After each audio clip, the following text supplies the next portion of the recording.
Միացյալ Նահանգներում ավարտվել է երկրի պատմության ընթացքում ամենաերկար շաթդաունը, որը շարունակվում էր 43 օր։ Ներկայացուցիչների պալատը հաստատել է այնուհետև նախագահ Դոնալդ Թրամփը ստորագրել օրենքը, որով կառավարության աշխատանքը կֆինանսավորվի մինչև 2026 թվականի հունվարի 30-ը։ Սպիտակ տան ղեկավարի խոսքով կառավարությունն այժմ կվերսկսի իր բնականոն աշխատանքը։ Պետական բազմաթիվ ծառայություններ հոկտեմբերից կասեցվել էին, շուրջ 1.4 միլիոն դաշնային աշխատողներ ուղարկվել էին հարկադիր պարապուրդի կամ աշխատում էին առանց վարձատրության։ Կառավարության աշխատանքի մասնակի դադարեցումն ազդել էր ավիահաղորդակցության ոլորտի վրա։ Խնդիրներ էին առաջացել կարիքավորներին պարենային օգնությամբ ապահովման ծրագրում, որից օգտվում է շուրջ 42 միլիոն մարդ։ Շաթդաունի պատճառ էին դարձել դեմոկրատների եւ հանրապետականների տարաձայնությունները առողջության ապահովագրության ծախսերի շուրջ, որոնց ժամկետն ավարտվում է տարվա վերջին։ Կողմերը պայմանավորվել են դեկտեմբերին քննարկել այդ հարցը։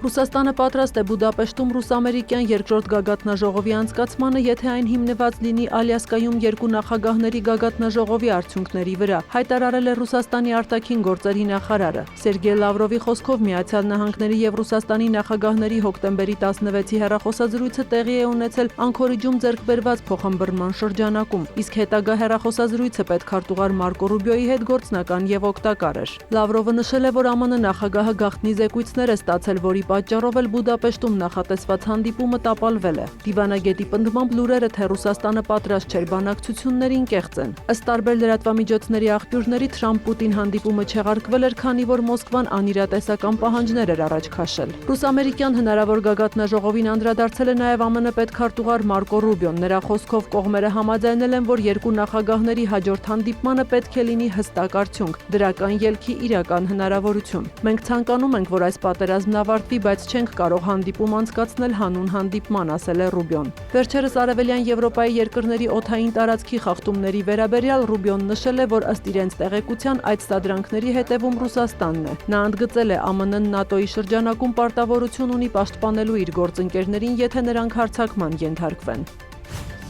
7 խմբի երկրների արտգործնախարարները եւ Եվրամիության դիվանագիտության ղեկավարը Կանադայում գագաթնաժողովից հետո կոչ են արել Ուկրաինայում անհապաղ հրադադար հաստատել։ Կողմերն ընդգծել են, որ բանակցային գործընթացի մեկնարկային կետը պետք է լինի ներկայիս շփման գիծը։ G7-ի արտգործնախարարները նաեւ քննարկել են Մոսկվայի վրա տնտեսական ճնշումն ուժեղացնելու հարցը, ինչպես նաեւ Արևմուտքում Ռուսաստանի սառեցված ակտիվների օգտագործման հնարավորությունը Ուկրաինային օգնելու նպատակով։ Արտգործնախարարները նաեւ ողջունել են Գազայի հատվածում հրադադարը եւ աջակցել ԱՄՆ նախագահի խաղաղության ծրագրին։ Նրանք նաև կարևորել են, որ ավելի շատ հումանիտար օգնություն հասնի Պաղեստինյան անկլավ ՄԱԿ-ի, Կարմիր խաչի եւ միջազգային այլ կազմակերպությունների միջոցով։ Բացի այդ, G7-ի արտգործնախարարներն Իրանին կոչ են արել վերսկսել ատոմային էներգիայի միջազգային գործակալության հետ լիակատար գործակցությունը եւ ուղիղ բանակցություններ վարել Միացյալ Նահանգների հետ։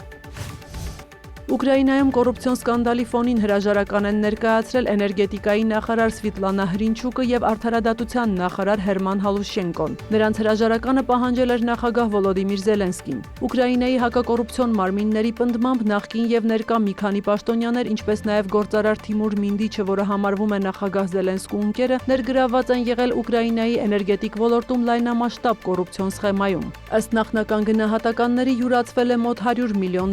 Գերմանիայի արտաքին գործերի նախարարը Կանադայում G7-ի գագաթնաժողովի ժամանակ վստահեցրել է, որ չնայած կոռուպցիոն սկանդալին, Գերմանիան եւ նրա արևմտյան գործընկերները կշարունակեն աջակցել Կիևին։